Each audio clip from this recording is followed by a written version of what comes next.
संभाजीनगरमधील निवासी डॉक्टरांचं कामबंद आंदोलन करण्यात आलंय. घाटीतील 532 निवासी डॉक्टर संपावर गेलेत.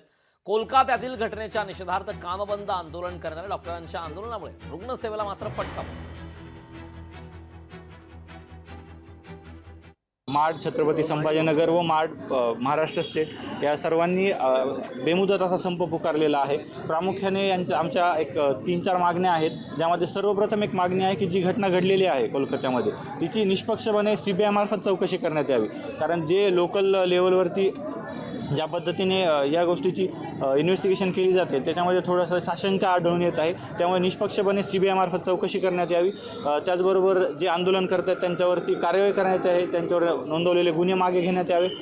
त्याचबरोबर मेडिकल प्रोटेक्शन ॲक्ट जो डॉक्टरांच्या सुरक्षेसाठी एक जे बिल आहे जे पार्लमेंटमध्ये पेंडिंग आहे ते लवकरात लवकर मंजूर करण्यात यावे अशी एक आमची मागणी आहे. लोकशाही मराठी ऐका, पहा, जागरूक रहा.